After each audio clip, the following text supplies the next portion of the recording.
I want to hear about the next game on the list that you've been playing, So Weird West, which is coming to Game Pass tomorrow, next week, next week, I believe. Mhm. So I can't give a full scored review of this. So unlike everything else where we score it on the spot, Right. the embargo of this requires me to tread lightly, I believe. Let me check the embargo status of this. What is today? 23. Third. All right. So all right, I can talk about impressions. See? How was that? That was pretty good. I liked it. Thank you. Deborah! So Weird West is from, I guess, the creators of Dishonored and Prey. Okay. Which are Dishonored's one of Wombat's favorite games. I do love that game very much. So Prey is it's a good game. It's a good game. Mm-hmm. So Weird West is not like either one of those games. I know, it's like a top down. It's like a isometric top down Wild West game with I don't know, some weirdness around it as well. It's an action RPG, but it also involves a lot of stealth and trial and error. You're going to want to save a lot, and the game tells you that like straight up front, even though you're not going to do it the first time. You're just like, I'm fine. I don't need to save. You're probably going to give me a checkpoint right here. No, they do. They do not. You want to be saving before you go into any like little set piece. So I like it. I tend to steer away from stealth games in general, so I'm forcing my way to not do as much stealth as possible, and you can do that to an extent. But it sets up like scenarios, right? Like where you come across like a bunch of bandits in a scenario, and you're figuring out how you're going to pick them off. Maybe there's like a lantern that you're going to shoot that's going to catch them on fire in the grass near them, or maybe you're going to go like this is where their Dishonored like heritage shows, right? Like there's multiple ways to like solve the scenarios. But I think what worked about Dishonored is you never had to be stealthy. Yeah, I don't think you have to in this necessarily either, but you're going to have to get used to some controls as far as like using cover, which is it works. It's just again, like cover in an isometric game is sometimes hard to tell. Like, am I behind something? Am I squatting? That time of thing. Can they see me? So the action in this is like a twin stick shooter. I'm looking at a video of it. Yeah. Right? Yeah. Interesting. It's not like a turn based. It's a real time. No, it's not turn based. It's real time. And it has you're going around like opening up stuff, getting stuff to upgrade, improving skills, that type of stuff. So, I like Western games, but I don't know about this one. Well, it's on Game Pass. So. Then I do know about it. Yeah. You'll know about it when it comes out. That's why I'm interested in it, because I know I'm going to play it. So I guess we'll stay tuned for more impressions. Do you like shovels that break? I didn't realize, like, I found a shovel early on. I found many shovels since, but I found a shovel early on, and like when you kill things, you're given the option to bury them, right? Like, I'm like, okay, I see like buzzards flying around. I guess I should bury stuff. I don't know. So I was just like, everything I killed, like no matter what it was, a person, coyote. Wait, the buzzard steal your stuff? Buzzard. I'm like, all right, I'm gonna bury you. And then like my shovel broke, and I'm like, okay, well, I guess everybody's just dead now. Right. So it's got some depth to it and some weirdness. That's the name implies. So right. Worth checking out on Game Pass, definitely. Cool. I'll check it out. What else? Am I the only one that has anything on its list? Yeah, I've been playing Fortnite, and I played a little bit of Fortnite.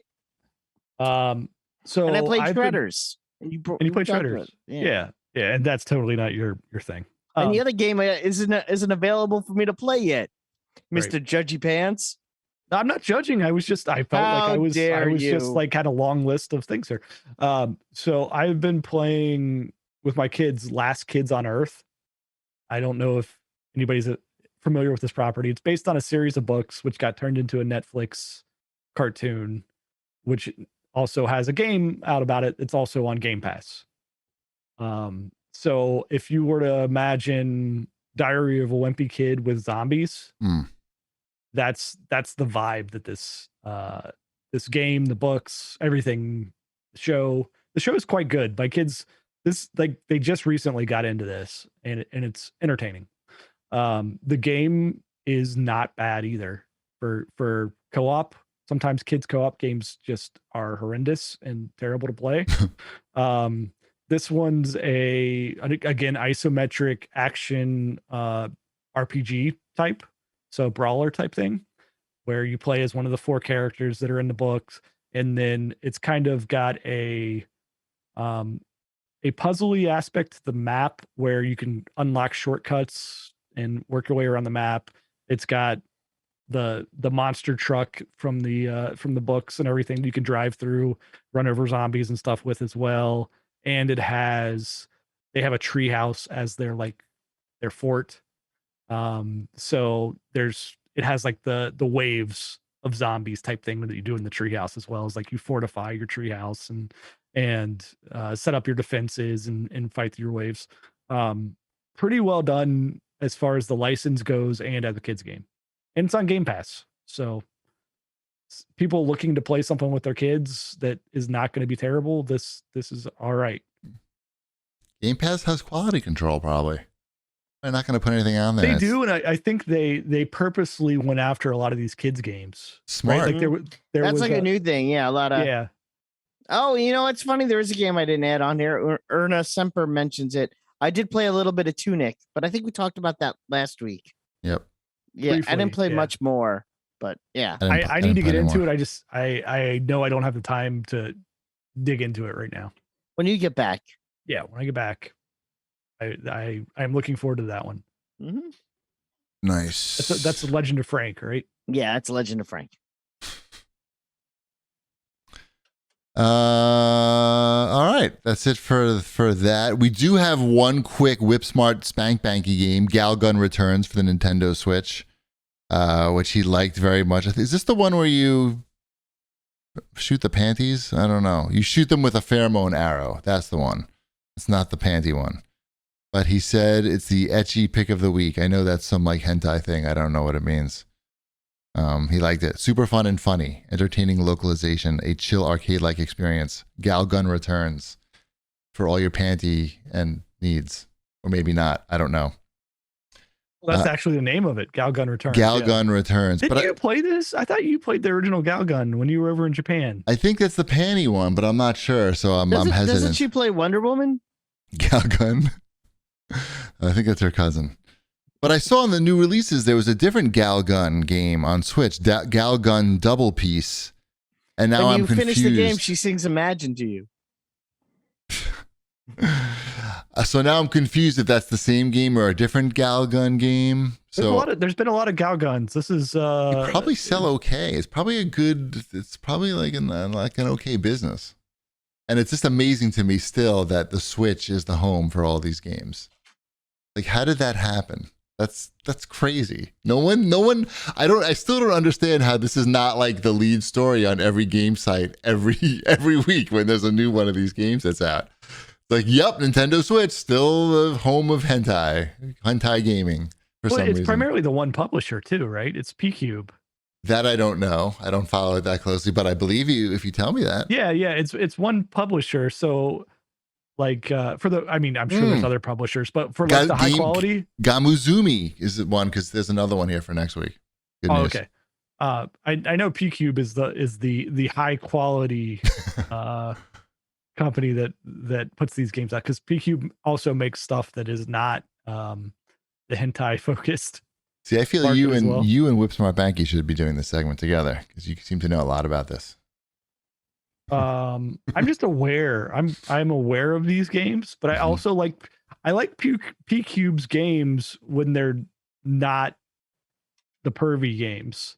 Like they make interesting stuff, interesting Japanese type games, as well as the pervy stuff. Right. But Galgun's been around for, I mean, when it's been over a decade now, I'm right? sure it's the Since same Galgun. thing. He says it's the girls run up to you and you have to shoot them with the arrow to satisfy them. Your arrow. You shoot them with your arrow to satisfy them. Do you not call yours the pheromone arrow? It is sharp and pointy and can draw blood. Wait, what? You may want to have that looked at by a professional. I might be talking about scissors. I get confused easily. Yeah, so that's Whipsmart's Spank Banky. And I think it's time for the CAG bag. It's late. What the hell? Here's a question from Butterscotch Pony 666 in the chat. He wants to know, what are your guys' thoughts on Dr. Disrespect's NFT garbage he pushed out the other day? Wait a minute. Sounds like NFT garbage. No, do you know what he's doing? Have you heard about it? I have no idea. He started a game studio with Robert Bowing, the guy from Call of Duty. Remember Call of Duty, yeah. 420 Call of Duty? Bowling. Bowling. Yeah. Mm-hmm. So he started a studio with him and some other people, and they're making a multiplayer shooting game, competitive game. But there's a lot of NFT integration into the game. It's like how you pre-order it. It like you get your avatar that way, and that's what differentiates this game from all the other multiplayer games. And then like if you buy the NFT, you get to have a say in how the game is developed, things like that. Like I don't know if I want like a community developed game necessarily. Like people have a lot of shitty ideas. You don't. People have bad ideas, I think. Like yeah, you don't want a community developed game. That's literally the last thing you want. That's I hate everything about this. Is that the appropriate thing to say? The funny thing is, like, I actually followed being the key word, Dr. Disrespect, before this, like right after he started posting about this, I unfollowed him because I don't want to just see NFTs all the time. I thought we were done with this. Is it still a thing? It's very much still a thing. And at GDC, as you know, since you're at GDC right now, there are all these. You've been telling me that there've been all these in NFT. Sweden, live from Sweden. Now it's in Sweden. Now that all these NFT panels are talking about, how NFTs are going to be implemented in games. But the funny thing about this one is that before I unfollowed Dr. Disrespect, he was retweeting when people would buy the NFTs and you get your avatar, like your randomly generated avatar assigned to you, and he would retweet it.